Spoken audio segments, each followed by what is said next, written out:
In 1935, Louis Armstrong was 33 years old, and his career was in a condition that those who followed it described with carefully chosen words. He was talented beyond any serious dispute. The recordings he had made in the late 1920s had established this with a clarity that even the most skeptical observer of his subsequent commercial trajectory could not dismiss. The Hot 5 and Hot 7 sessions, recorded between 1925 and 1928, had demonstrated what a single improvising voice could do with a melody and a harmonic structure in ways that most of the musicians who heard them were still in the process of absorbing. What he could do on a trumpet was not in question. What was in question in 1935 was what the machinery around him was doing with what he could do. His management situation was complicated. His relationship with his previous managers had produced a legal landscape that those who understood it used the word entangled to describe. He had been, in the preceding years, caught between competing interests in a way that was damaging not just to his commercial prospects, but to the simple ability to control the direction of his own working life. He needed someone who could cut through the complication.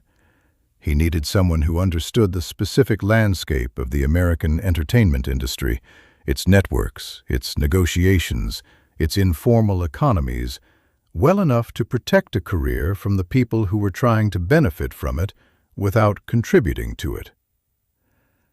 Joe Glaser was, in 1935, a man with a history that the official biography of the entertainment business did not fully capture. He had managed the Sunset Cafe in Chicago, one of the clubs where Armstrong had performed in the late 1920s. He had connections to the organized crime networks that controlled significant portions of the Chicago entertainment economy. Connections that were useful in the specific way that connections to organized crime were useful in an era when the lines between legitimate entertainment business and its illegitimate support structures were not always clearly drawn. He was not a man who produced a clean resume. He was a man who knew where things were and how to move them. Armstrong went to Glaser, or Glaser came to Armstrong. The accounts differ on who initiated the approach, and the difference matters less than what the approach produced. They reached an agreement. The specific terms of the agreement, the financial arrangements, the split of income, the degree of control that Glaser would exercise over Armstrong's bookings, contracts, and public presentation were not always clear even to those who were close to both men. What was clear was that the agreement was comprehensive. Glaser did not manage Armstrong's bookings. He managed Armstrong. The career, the schedule, the contracts, the financial arrangements, the presentation to the commercial world, all of it passed through Glaser. Armstrong accepted these terms. He accepted them not from naivety. Armstrong was not a naive man and had been navigating the music industry for 15 years by the time he signed with Glaser, but from a specific assessment of what the situation required. He needed someone who could do what Glaser could do.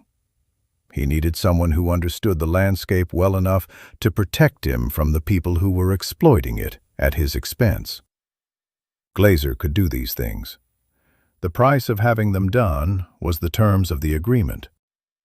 Armstrong paid the price. The specific texture of the Armstrong-Glaser partnership, what it looked and sounded like in the ordinary interactions of two men who had been working together for 30 years, is something that those who were around both of them describe in terms that resist the clean categories of either celebration or critique.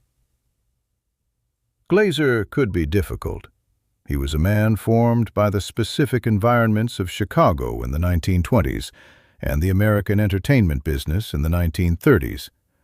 And those environments had produced certain habits of manner and certain assumptions about the relationship between the people who managed things and the people who performed them that did not always sit well alongside a more contemporary understanding of what those relationships should look like. He was not, by the standards of what came after, a man of unusual sensitivity to the particular position of the black artist in a white-controlled commercial landscape. And yet the relationship endured. For 34 years, through the changes in the commercial landscape and the changes in the cultural conversation about race and music and what a manager owed an artist, Armstrong and Glaser continued.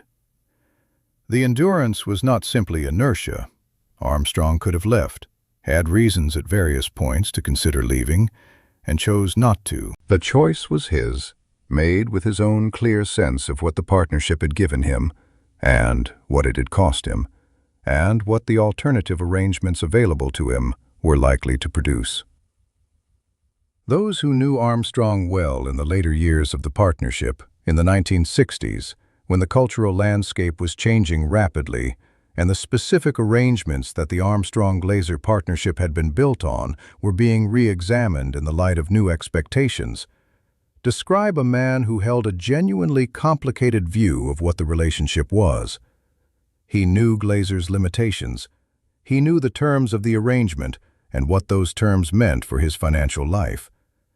He knew that the power in the relationship was not symmetrically distributed. He also knew that Glaser had been there, consistently, for 30 years, had done what he said he would do, had protected Armstrong from the specific harms that Armstrong had needed protection from, and had not abandoned him when abandonment would have been commercially convenient. This was not nothing.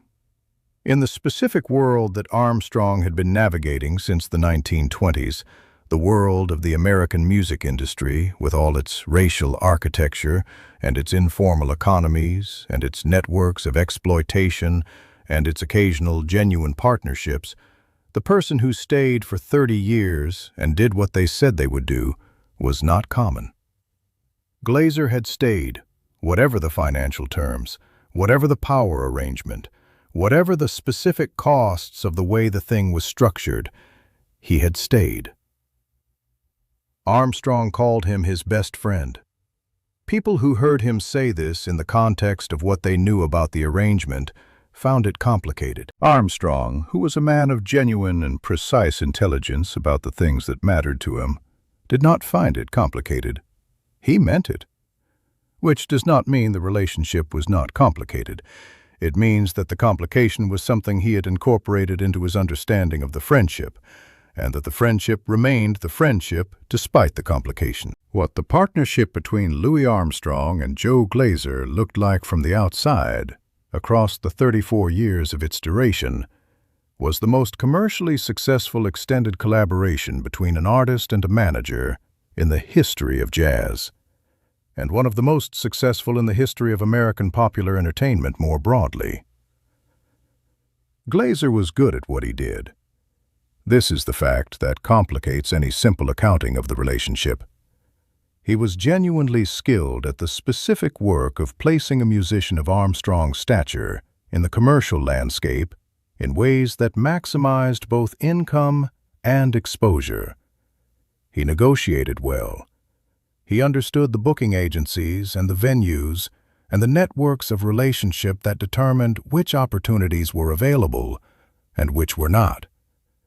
He protected Armstrong from the specific kinds of exploitation that had damaged his earlier career. And he did all of this with a consistency and a commitment across 3 decades that went beyond the standard professional relationship, and had in it, whether or not the financial arrangements reflected this, something that functioned as genuine loyalty.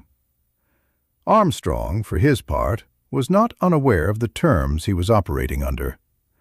Those who know the history of the arrangement understand that Armstrong's financial access to his own earnings was, throughout much of the partnership, more restricted than the situation of a man of his commercial stature would typically produce. Glaser controlled the accounts.